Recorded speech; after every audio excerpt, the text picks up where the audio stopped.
কার্যত মহালয়ার মাধ্যমে সূচনা হয়ে থাকে শারদীয়া দুর্গোৎসবের। আর মহালয়ার পুণ্যতিথিতে বুধবার আগরতলা পৌর নিগমের ৩ নং ওয়ার্ডের উদ্যোগে এক বর্ণাঢ্য শোভাযাত্রা অনুষ্ঠিত হয় বটজলা এলাকায়। উপস্থিত ছিলেন ক্রীড়ামন্ত্রী টিঙ্কু রায়, ৩ নং ওয়ার্ডের কর্পোরেটর জগদীশ দাস সহ অন্যান্যরা। এদিন স্থানীয় যুবকরা র্যালি করে মহালয়ার ভোরে শহরের বিভিন্ন প্রান্ত পরিক্রমা করে। সংবাদ মাধ্যমের মুখোমুখি হয়ে মন্ত্রী টিঙ্কু রায় বলেন, সম্প্রতি বন্যার দ্বারা ব্যাপকভাবে ক্ষতিগ্রস্ত হয়েছে রাজ্যের জনগণ। তাই আসুন এই উৎসবে মহামায়া দেবী দুর্গার কাছে প্রার্থনা থাকবে সকলে যেন সুস্থ হয়ে ওঠে এবং পুনরায় ফিরতে পারে স্বমহিমায়। মায়ের আশীর্বাদে আগামী দিনগুলো যেন প্রত্যেক রাজ্যবাসীর জন্য মঙ্গলদায়ক হয়।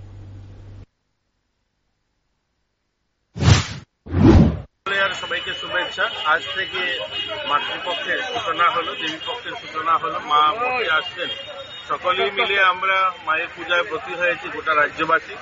এবার আপনারা সকলেই জানেন আমাদের বন্যায় অনেক ক্ষয়ক্ষতি হয়েছে। মা যেন আশীর্বাদ করেন, যে সমস্ত পরিবারের লোকজন হারিয়েছে এবং তাদের ক্ষয়ক্ষতি হয়েছে, মা যেন আমাদেরকে পুনরায় যেন আমরা চলার ব্যবস্থা করে দেন।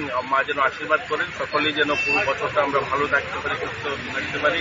আর বটজলার থেকে আপনারা জানেন আমাদের যেখানে কর্পোরেটর রয়েছেন জগদীশ দাস, ওনার নেতৃত্বে একটা শোভাযাত্রা ৩ নম্বর ওয়ার্ডে উনি করতে যাচ্ছেন। সকলের মঙ্গলার্থে, সকলের যেন ভালো থাকেন, সবাই যেন এই আনন্দের দিনগুলো ভালোভাবে কাটিয়ে ওঠেন, তার জন্যই আজকের এই শোভাযাত্রা। সবাইকে শুভেচ্ছা। আপনারা যারা এসছেন এই সকাল সকাল আপনাদেরকে শুভেচ্ছা জানাই।